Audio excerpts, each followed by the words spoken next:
নমস্কার বন্ধুরা, আমার চ্যানেল কুকি ফুডি ট্রাভেলারে আপনাদের সবাইকে স্বাগত। আমার আজকের রেসিপি খুব সহজভাবে তৈরি মিষ্টি সুগন্ধে ভরপুর বাসন্তী পোলাও। চলুন তাহলে রেসিপিটা শুরু করা যাক।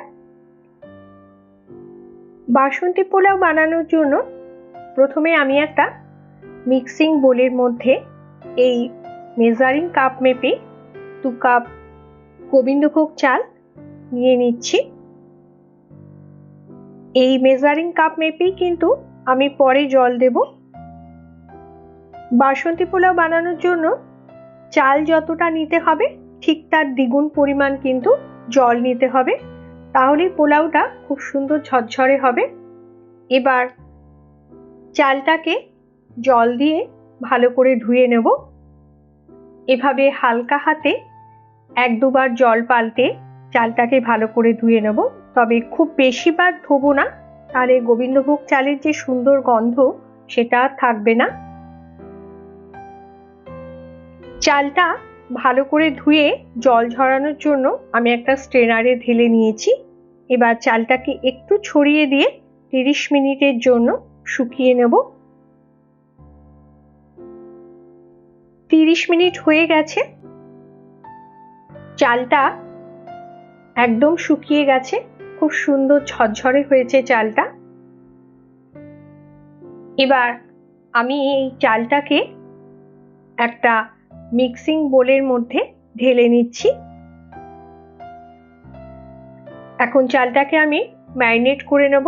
তার জন্য 3 টেবিল স্পুন ঘি,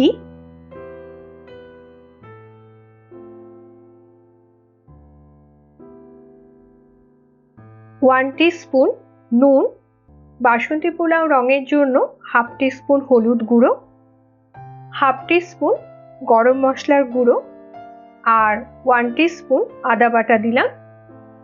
এবার সমস্ত উপকরণ দিয়ে চালটাকে খুব ভালো করে মেখে নেব।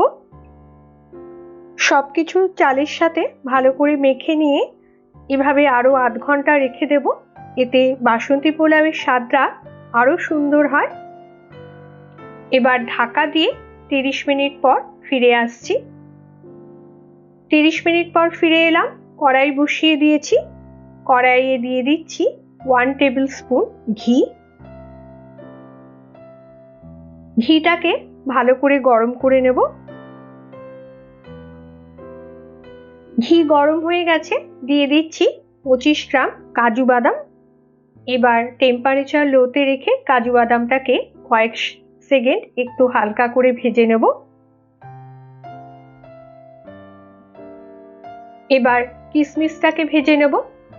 কিশমিশটা ভাজতে যেহেতু খুব কম সময় লাগে, তাই কিশমিশটাকে আমি একটু পরে দিলাম। এবার কাজু কিশমিশটাকে একটু হালকা করে ভেজে নেব।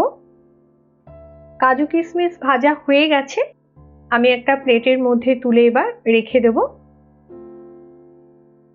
এবার আরো 2 টেবিল স্পুন ঘি দিয়ে দিচ্ছি।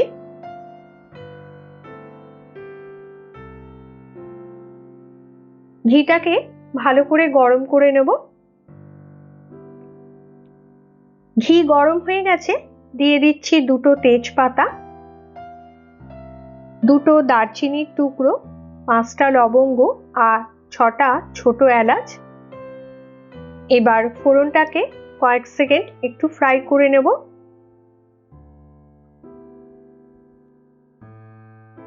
ফোড়নটা থেকে খুব সুন্দর গন্ধ বেরিয়ে গেছে। এখন দিয়ে দেব ম্যারিনেট করা গোবিন্দভোগ চাল।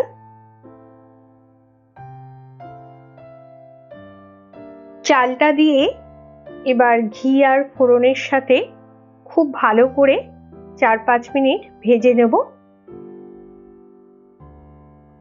এভাবে ভালো করে চালটাকে ভেজে নিলে বাসন্তী পোলাওয়ে স্বাদটা খুব সুন্দর হয় আর পোলাওটা খুব সুন্দর ঝরঝরেও হয়। এবার গরম জল দিয়ে দেব। আমি এই কাপেরই যেহেতু 2 কাপ চাল নিয়েছি, তাই এই কাপেরই আমি 4 কাপের থেকে একটু কম গরম জল দিয়ে দেব। জলের পরিমাণটা কিন্তু একদম ঠিক করে দিতে হবে, না হলে পোলাওটা ঝরঝরে হবে না। বেশি জল হলে আবার পোলাওটা দলা পাকিয়ে যাবে। জলটা দিয়ে একটু ভালো করে মিশিয়ে নিলাম। 1 টিস্পুন নুন দিলাম। যেহেতু চালটা ম্যারিনেশনের সময় আমি 1 টিস্পুন নুন দিয়েছিলাম, তাই নুনের পরিমাণটা একটু বুঝে দিতে হবে। এবার একটা ঢাকা দিয়ে 5 মিনিটের জন্য চালটাকে একটু সেদ্ধ হতে দেব। একটা লবঙ্গ দিয়ে খোলটা বন্ধ করে দিলাম। 5 মিনিট হয়ে গেছে। ঢাকা খুলে একটু দেখে নেব। এবার আস্তে আস্তে চালগুলোকে একটু উল্টে পাল্টে মিশিয়ে নেব। চালটা 80% মতো সেদ্ধ হয়ে গেছে। এবার চিনি অ্যাড করব। বাসন্তী পোলাও মিষ্টি মিষ্টি খেতে ভালো লাগে, তাই আমি 3 টেবিল স্পুন চিনি দিলাম আর 3টে কাঁচা লঙ্কা দিয়ে দিলাম। এবার চিনিটা দিয়ে খুব ভালো করে চালের সাথে মিশিয়ে নেব। তবে মিষ্টির পরিমাণটা অবশ্যই আপনারা নিজেদের স্বাদ মতন দেবেন। এবার ভেজে রাখা কাজু কিশমিশ দিয়ে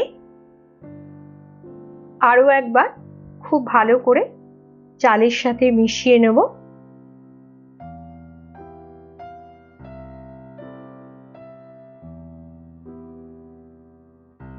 এখন ঢাকা দিয়ে 5 মিনিটের জন্য আরেকটু হতে দেব।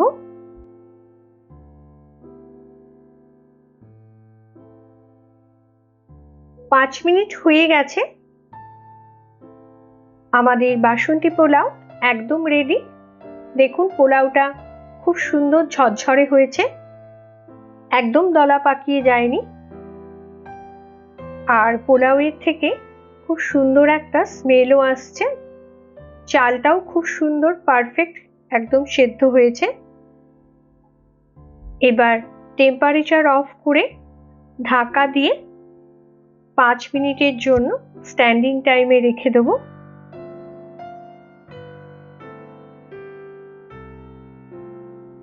5 মিনিট স্ট্যান্ডিং টাইমে রাখা হয়ে গেছে।